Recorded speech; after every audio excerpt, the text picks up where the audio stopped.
नमस्कार दोस्तों, जय हिंद जय भारत। स्वागत है आप सभी का जग्गू भाई जी डिफेंस एकेडमी के यूट्यूब चैनल पर। आर्मी की तैयारी करने वाले मेरे सभी युवा भाइयों को जय हिंद जय भारत। चलिए दोस्तों, आज का सेशन स्टार्ट करते हैं और आज के सेशन में हम डिस्कस करेंगे आर्मी अग्निवीर जीडी और ट्रेडमैन के लिए मैथ्स का प्रैक्टिस सेट। जी हाँ दोस्तों, ये जो हम मैथ्स का प्रैक्टिस सेट डिस्कस करेंगे, इसके अंदर हम डिस्कस करेंगे 15 क्वेश्चन, और वो भी बिल्कुल सेम पैटर्न पर, जिस पैटर्न पर आर्मी के ओरिजिनल पेपर में क्वेश्चन पूछे जाते हैं। तो चलिए, पहला क्वेश्चन आपके सामने है, क्वेश्चन नंबर 1। क्वेश्चन नंबर 1 आपसे पूछा गया है, एक कमरे की लंबाई 10 मीटर, चौड़ाई 8 मीटर है तथा ऊंचाई 10 मीटर है। यदि चारों दीवारों पर 12 मीटर प्रति वर्ग मीटर की दर से पेंट करना है तो कुल व्यय क्या होगा। सबसे पहले आपको पता होना यह जरूरी है कि कमरे की चारों दीवारों का क्षेत्रफल का फॉर्मूला क्या होता है। कमरे की चारों दीवारों का क्षेत्रफल का फॉर्मूला क्या होता है, यह ध्यान रखना है। इसको आप नोट कर लें, 2 गुणा लंबाई प्लस चौड़ाई, लंबाई प्लस चौड़ाई गुणा ऊंचाई। यह फॉर्मूला किसका है? कमरे की चारों दीवारों का क्षेत्रफल ज्ञात करने का। तो सबसे पहले हम कमरे की चारों दीवारों का क्षेत्रफल ज्ञात कर लेते हैं। 2 गुणा लंबाई प्लस चौड़ाई, लंबाई कितनी है? 10 है, चौड़ाई 8 है, तो कितना हो गया? 18। ऊंचाई यहां पर कितना दे रखा है? 10 दे रखा है, तो गुणा क्या कर देंगे? 10। 18 को 2 से गुणा करेंगे 36, 36 को 10 से गुणा करेंगे 360 मीटर स्क्वायर। आपका क्या आ गया? कमरे की चारों दीवारों का क्षेत्रफल आ गया। अब आपसे पूछा है कि चारों दीवारों को पेंट करना है और 12 मीटर प्रति वर्ग मीटर की दर से खर्चा कितना आएगा। तो 1 मीटर स्क्वायर पर खर्चा कितना आ रहा है? 12 रुपए। तो 360 पर कितना आएगा? 12 से गुणा कर दें, आपका आंसर आ जाएगा। तो 0, 12 6 72 का 2 केरी 7, 12 3 36, 36 और 7 हो गए 43, 4320 रुपए आपका आंसर रहेगा। ऑप्शन ए इस क्वेश्चन का राइट आंसर रहेगा। नेक्स्ट क्वेश्चन डिस्कस करते हैं, क्वेश्चन नंबर 2। क्वेश्चन नंबर 2 आपसे पूछा गया कि 3y - 4 इक्वल टू 23 हो तो y - 2 का मान क्या होगा। यहां पर आपको क्या दे रखा है? एक समीकरण दे रखा है कि 3y - 4 बराबर कितना दे रखा है? 23 दे रखा है, और आपसे पूछा है कि y - 2 का मान क्या होगा। तो सबसे पहले हम यहां से y का मान निकालेंगे। तो 3y बराबर क्या हो जाएगा? ये माइनस के 4 आगे जाके किसके हो जाएंगे? प्लस के। 23 और 4 कितने हो गए? 27 हो गए। अब ये जो 3 है ये किस में गुणा में आगे जाएगा? किसका बन जाएगा? भाग का। तो 27 में 3 का भाग लगाएंगे तो कितना आ जाएगा? 9 आ जाएगा। अब आपसे पूछा y - 2 का मान क्या होगा। तो y का मान हमने रख दिया 9, 9 में से 2 माइनस कर देंगे, कितना आ जाएगा? 7 आपका आंसर रहेगा। ऑप्शन ए इस क्वेश्चन का राइट आंसर रहेगा। दोस्तों, सेम उस पैटर्न पर आपको मैं ये प्रैक्टिस सेट करवा रहा हूं जिस पैटर्न पर आर्मी के ओरिजिनल पेपर में क्वेश्चन पूछे जाते हैं। मैथ्स के 15 क्वेश्चन आपके पेपर में पूछे जाते हैं। अगर आप मैथ्स के क्वेश्चन पर अच्छा फोकस कर लेते हैं तो आपकी मेरिट बन जाती है। नेक्स्ट क्वेश्चन डिस्कस करते हैं, क्वेश्चन नंबर 3। क्वेश्चन नंबर 3 आपसे पूछा गया है कि 0.01 का वर्गमूल क्या होगा। किसका वर्गमूल पूछा है? 0.01 का। तो सबसे पहले क्या करते हैं? संख्या के पॉइंट हटाते हैं। पॉइंट के बाद 2 संख्या है, इसलिए हमने एक नीचे 1 के बाद 2 जीरो लगा दी। अब इसका वर्गमूल करना है, तो 1 का वर्गमूल कितना हो जाएगा? 1 हो जाएगा, और 100 का कितना हो जाएगा? 10 हो जाएगा। अब पॉइंट कहां लगेगा? एक संख्या छोड़कर पॉइंट लगेगा, मतलब 0.1 आपका आंसर रहेगा। ऑप्शन ए इस क्वेश्चन का राइट आंसर रहेगा। नेक्स्ट क्वेश्चन डिस्कस करते हैं, क्वेश्चन नंबर 4। क्वेश्चन नंबर 4 अच्छे लेवल का क्वेश्चन है, ज्यादा हार्ड नहीं है, बस थोड़ा सा दिमाग लगाने की जरूरत है। एक आयत को अगर आधा कर दिया जाए तो एक आयत में 2 वर्ग बनते हैं। मान लीजिए ये कोई आयत है, ये कोई आयत है। जब इसको हम आधा करते हैं तो 2 वर्ग बनते हैं। जब हम इसको आधा करते हैं तो 2 क्या बनते हैं? वर्ग बनते हैं भाई। अब आपको दे रखा है कि प्रत्येक वर्ग का परिमाप 20 मीटर है, 20 सेंटीमीटर है प्रत्येक वर्ग का परिमाप। अब वर्ग का परिमाप होता है 4 गुणा भुजा। 4 गुणा भुजा बराबर क्या होगा? 20 सेंटीमीटर होगा। तो भुजा की लंबाई यहां से कितनी आ जाएगी? भुजा की लंबाई आ जाएगी 20 में 4 का भाग लगाएंगे 5 सेंटीमीटर। कोई दिक्कत नहीं यहां तक। अब आपको दे रखा है कि आयत का परिमाप आपसे पूछा है, तो ये जो भुजा वर्ग बन गया और इसकी ये भुजा 5 आ गई। वर्ग की सभी भुजा बराबर होती है, ये भी 5 होगा, ये भी 5 होगा, ये भी 5 होगा और ये भी 5। तो अब आयत की लंबाई कितनी आ जाएगी? 5 और 5 10 सेंटीमीटर, और चौड़ाई कितनी आ जाएगी? 5 आ जाएगी। अब परिमाप पूछा है आयत का, और आयत के परिमाप का फॉर्मूला क्या होता है? 2 गुणा लंबाई प्लस चौड़ाई होता है। तो यहां पर लंबाई है 10, चौड़ाई कितनी है? 5, 10 और 5 कितने हो गए? 15, और 15 को 2 से गुणा करेंगे 30। ऑप्शन डी इस क्वेश्चन का राइट आंसर रहेगा। नेक्स्ट क्वेश्चन डिस्कस करते हैं, क्वेश्चन नंबर 5। क्वेश्चन नंबर 5 आपसे पूछा गया कि एक बुलेट ट्रेन 18:35 पर दिल्ली से रवाना होने पर 23:05 चेन्नई पहुंची, तो बताओ दिल्ली से चेन्नई पहुंचने में कितना समय लगा। बहुत ही अच्छे लेवल का क्वेश्चन है, आर्मी के पेपर में ऐसा क्वेश्चन पूछा गया था। तो देखिए कब चली थी, 18:35 पर चली, दिल्ली से रवाना हुई, 23:05 पर चेन्नई पहुंच गई। तो 23:05 से क्या माइनस कर दो, 23:05 से क्या माइनस करना है, 18:35 माइनस करना है, आपका आंसर आ जाएगा। अब देखिए 5 मिनट से 35 मिनट माइनस कर सकते हैं क्या, नहीं कर सकती। यहां से कैरी लेंगे इस तरफ से, तो यहां से 1 घंटा आएगा, और 1 घंटे में कितने मिनट, 60 मिनट। तो यहां पर अब हो गए 65, और 65 में से 35 माइनस करोगे तो कितना हो जाएगा, 30 हो जाएगा। यहां पर कितने बचे, 22 घंटे, 22 में से 18 माइनस करोगे तो 4 घंटे, 4 घंटे 30 मिनट आपका आंसर रहेगा। ऑप्शन बी इस क्वेश्चन का राइट आंसर रहेगा। नेक्स्ट क्वेश्चन डिस्कस करते हैं, क्वेश्चन नंबर 6। क्वेश्चन नंबर 6 आपसे पूछा गया है, यदि a प्लस बी का होल स्क्वायर बराबर 400 तथा a माइनस बी का होल स्क्वायर 4 हो तो a तथा b का मान ज्ञात करें। ऐसे क्वेश्चन को आप ऑप्शन से सोल्व कर सकते हो, और यहां पर एक ये भी है कि a greater than b, a greater than b। तो यहां पर ऑप्शन की सहायता से आप चेक कर सकते हैं, a है वो b से क्या होना चाहिए, बड़ा होना चाहिए, तो ऑप्शन a तो गलत हो गया। ऑप्शन बी चेक करते हैं, 13 और 7 20, 13 7 20, 20 का स्क्वायर करेंगे 400 आ रहा है, लेकिन 13 में से 7 माइनस करेंगे, 13 में से 7 माइनस करेंगे तो 6 बचेंगे, और 6 का स्क्वायर तो 36 होता है, मतलब ऑप्शन बी भी गलत है। ऑप्शन सी चेक करते हैं, 11 और 9 20, 20 का स्क्वायर करेंगे 400 आ रहा है, 11 में से 9 माइनस करेंगे तो 2, और 2 का स्क्वायर क्या आ रहा है, 4 आ रहा है, मतलब ऑप्शन सी इस क्वेश्चन का राइट आंसर है। तो जब भी ऐसा क्वेश्चन आ जाए तो आप ऑप्शन की सहायता से कर सकते हो, बहुत ही जल्दी आपका आंसर आ जाएगा। नेक्स्ट क्वेश्चन डिस्कस करते हैं, क्वेश्चन नंबर 7। क्वेश्चन नंबर 7 आपसे पूछा गया कि एक बड़े बक्से में कुछ छोटे बक्से भरे हुए हैं। एक कोई बड़ा बक्सा है, उसमें छोटे छोटे बॉक्स क्या भरे हुए हैं, जिसका वजन 1 क्विंटल 10 किग्रा है। जिसका वजन कितना है, 1 क्विंटल 10 किग्रा है। छोटे बॉक्सों की संख्या आपसे पूछा है, प्रत्येक का वजन कितना है, 22 ग्राम है।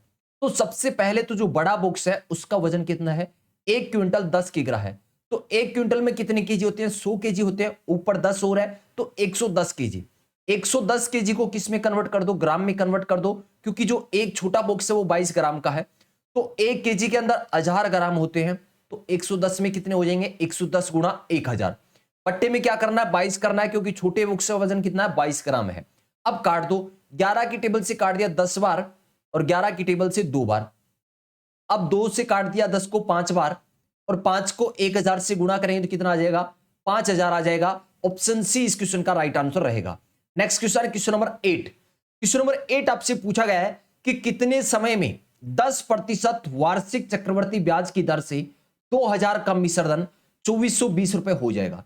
तो देखिए सबसे पहले आपको पता होना चाहिए कि चक्रवर्ती अगर ब्याज ज्ञात करना है, चक्रवर्ती मिश्रधन ज्ञात करना है, तो फॉर्मूला क्या रहेगा। तो देखिए मिश्रधन का फॉर्मूला क्या रहता है, मिश्रधन का फॉर्मूला रहता है P इंटू 1 प्लस R बटा 100 पावर T। ये किसका फॉर्मूला है, ये मिश्रधन का फॉर्मूला है। तो यहां पर देखिए R आपको दे रखा है 10%, रेट कितना दे रखा है 10%, मूलधन कितना दे रखा है 2000 रुपए, और मिश्रधन दे रखा है 2420 रुपए। तो यहां पर पुट कर लेते हैं हम, तो मूलधन कितना है 2000 है, 1 प्लस R कितना है 10 बट्टे क्या कर देंगे 100, T अपने को ज्ञात करना है, मिश्रधन कितना हो जाएगा 2420 हो जाएगा। अब क्या करते हैं, इस 2000 को आगे भेज दें, ये गुणा में है, आगे जाएगा भाग का बन जाएगा, या आगे चला जाएगा भाग का। इसको सोलो करेंगे तो कितना रहेगा 110 बट्टा 100, 110 बट्टा 100 की पावर T बराबर क्या हो जाएगा 2420 बट्टा 2000 हो जाएगा। अब इसको काट दे, 0 से 0 काट दिया, 2 की टेबल से कैंसिल करेंगे तो 121 बट्टा 100, यहां पर कैंसिल करेंगे, 0 से 0 कैंसिल कर दिया। अब 11 बट्टे 10 की पावर T, T का मान यहां पर क्या रखे कि 121 बट्टा 100 आ जाए। तो यहां पर T का मान अगर हम 2 रखते हैं, T का मान 2 रखेंगे तो 11 की घात 2 कितना हो जाएगा 121, 10 की घात 2 कितना हो जाएगा 100। तो T का मान यहां पर कितना रहेगा 2 रहेगा। ऑप्शन ए इस क्वेश्चन का राइट आंसर रहेगा। Next question, question number 9। Question number 9 आपसे पूछा गया कि घनाभ का आयतन क्या होगा। आपसे क्या पूछा है, घनाभ का आयतन पूछा है। तो सबसे पहले आपको पता होना चाहिए कि घनाभ के आयतन का फॉर्मूला क्या होता है। तो घनाभ के आयतन का फॉर्मूला होता है L into B into H, मतलब लंबाई गुणा चौड़ाई गुणा ऊंचाई होता है। यहां पर आपको दे रखा है कि लंबाई चौड़ाई ऊंचाई क्रम से कितनी है 2x 3y 5z है। तो क्या कर दें, 2x गुणा 3y गुणा 5z। तो इनको गुणा करेंगे तो सिंपल नंबर 3 दूनी 6 और 6 5 30, 30 गुणा XYZ। तो कितना हो जाएगा 30XYZ आपका आंसर रहेगा। ऑप्शन सी इस क्वेश्चन का राइट आंसर रहेगा। Next question, question number 10। Question number 10 आपसे पूछा गया है कि रूट 18,225/81 का मान क्या होगा। तो 18,225 का जब आप वर्गमूल निकालोगे तो कितना आएगा 135 आएगा। 81 का वर्गमूल कितना होगा 9 होगा, तो 135/9 ये आपका आंसर हो जाएगा। 9 का भाग लगा दें तो 9 एकम 9, 4 बच गए, 9 5 45, 15 आपका आंसर रहेगा। नेक्स्ट क्वेश्चन डिस्कस करते हैं, क्वेश्चन नंबर 11। क्वेश्चन नंबर 11 आपसे पूछा गया है कि 7/9 plus minus 7/9 plus minus 9/7 plus 3/7 plus 5/9 का मान क्या होगा। तो सबसे पहले आप क्या कर लें, नीचे वाली संख्याओं का एलसीएम ले लें। एलसीएम कितना रहेगा, एलसीएम रहेगा 9 7 63। अब क्या करना है, 9 का इस 63 में भाग लगाना 7 बार, और 7 में 7 को 7 से गुणा करेंगे तो कितना हो जाएगा 49, प्लस 7 का भाग लगाएंगे 63 में तो 7 में 63 और 9 को 9 से गुणा करेंगे 81, ये हो जाएंगे माइनस के 81, प्लस 7 का भाग लगाएंगे 9 बार और 9 को 3 से गुणा करेंगे 27, प्लस 9 का भाग लगाएंगे 7 बार और 7 को 5 से गुणा करेंगे 35 आ जाएगा। अब क्या कर ले, पहले ये नंबर जोड़ लें प्लस वाले, तो प्लस वाले जोड़ेंगे तो 5 और 7 12, 12 और 9 कितने हो गए 12 और 9 21 का 1 केरी 2, 3 2 5, 5 और 4 9, 9 और 2 11, 111 हो गए। 111 से 81 माइनस कर दें तो 0 30, 30/63, 30/63। अब काट दे 3 की टेबल से 10 बार और ये कट जाएगा 3 दूनी 6 और 3 एकम 3, 10/21 आपका आंसर रहेगा। ऑप्शन सी इस क्वेश्चन का राइट आंसर रहेगा। नेक्स्ट क्वेश्चन डिस्कस करते हैं, क्वेश्चन नंबर 12। क्वेश्चन नंबर 12 आपसे पूछा गया कि x की घात 12 भाग x की घात 3 का मान क्या होगा। तो आपको ध्यान रखना है कि a की पावर m भाग a की पावर n हो तो क्या होता है, a की घात m माइनस n हो जाता है, ये आइडेंटिटी है। तो यहां पर x की घात 12 भाग x की घात 3 है, तो क्या कर देंगे x की घात 12 से माइनस 3 कर देंगे, कितना आ जाएगा x की घात आ जाएगा 9, ये आपका आंसर रहेगा option C. Next question, question number 13।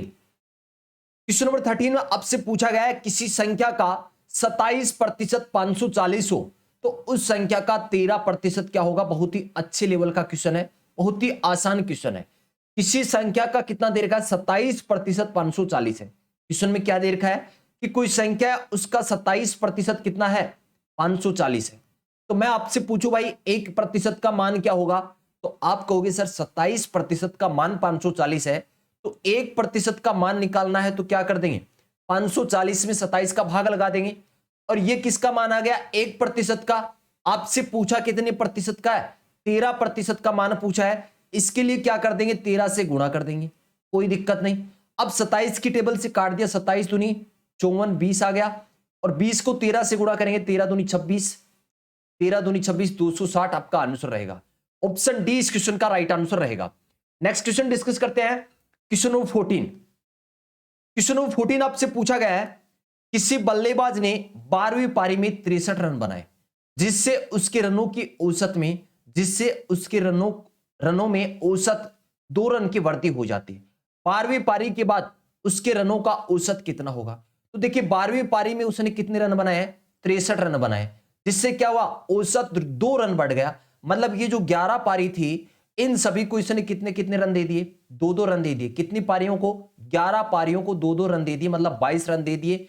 पीछे जो बचेगा 63 में से जो पीछे बचेगा वो क्या बचेगा नया औसत बच जाएगा 12वीं पारी के बाद। तो कितना बच जाएगा 1 और 6 में से 2 गए 4, 41 आपका आंसर रहेगा। ऑप्शन ए इस क्वेश्चन का राइट आंसर रहेगा। 12वीं पारी में इसने 63 रन बनाए, जिससे क्या हुआ औसत रन में 2 रन की वृद्धि हुई है। तो 11 पारियों को इसने क्या 2-2 रन दे दिए, मतलब 22 रन दे दिए। 63 में से 22 माइनस कर देंगे 41 आपका आंसर आ जाएगा। Next question, question number 15। Question number 15 आपसे पूछा गया है कि 27 की घात 2/3 गुणा 64 की घात 2/3 का मान क्या होगा। तो देखिए 27 को हम क्या लिख सकते हैं 27 को हम लिख सकते हैं 3 की घात 3, 3 की घात 3 का मतलब 27 होता है, कोई दिक्कत नहीं। इसके ऊपर घात कितनी है, 2/3 गुणा 64 को हम क्या लिख सकते हैं, 4 की घात 3 लिख सकते हैं, 4 की घात 3 लिख सकते हैं, और इसके ऊपर घात कितना है, 2/3 है। अब देखिए आइडेंटिटी है कि a की घात m की घात अगर n होता है तो ये क्या हो जाते हैं, गुणा हो जाते हैं। ये घातें क्या हो जाती है, गुणा हो जाती है a की घात m इंटू n। तो यहां पर जब गुणा करेंगे 3 की घात 3, ये जो गुणा करेंगे 2/3 के साथ, तो 3 से 3 क्या हो जाएगा, कैंसिल, और यहां भी 3 से 3 क्या हो जाएगा, कैंसिल हो जाएगा। यहां पर 3 की घात 2 है, 3 की घात 2 का मतलब 9, और 4 की घात 2 का मतलब 16, और 16 को 9 से गुणा करोगे तो कितना आ जाएगा, 144 आपका आंसर आ जाएगा। ऑप्शन डी इस क्वेश्चन का राइट आंसर रहेगा।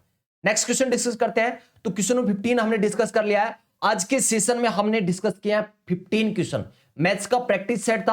आज का ये सेट आपको कैसा लगा कमेंट करके जरूर बताओगे। आज के सेशन में 15 क्वेश्चन में से आपके कितने क्वेश्चन हुए हैं ये भी कमेंट करके बताओगे। उम्मीद करता हूं कि आज का ये सेशन बहुत ही अच्छा लगा होगा। सेशन अच्छा लगा है तो वीडियो को फटाफट लाइक कर दें और क्लास के बाद इस सेशन को शेयर कर दें। अगर आप व्हाट्सएप ग्रुप में जुड़ना चाहते हैं तो व्हाट्सएप नंबर है 7300133100। इस नंबर पर आप मैसेज कर सकते हैं और व्हाट्सएप ग्रुप में ज्वाइन हो सकते हैं। अगर आप टेलीग्राम पर जुड़ना चाहते हैं तो टेलीग्राम पर सर्च करें जग्गू भाईजी डिफेंस अकेडमी, आपको एक ग्रुप मिल जाएगा, उस ग्रुप में आप ज्वाइन हो सकते हैं। अगर सेशन आपको अच्छा लगा है तो भाई सेशन को जाते जाते लाइक कर दे और सेशन को शेयर कर दें। मिलते हैं नेक्स्ट सेशन में। जय हिंद, जय भारत।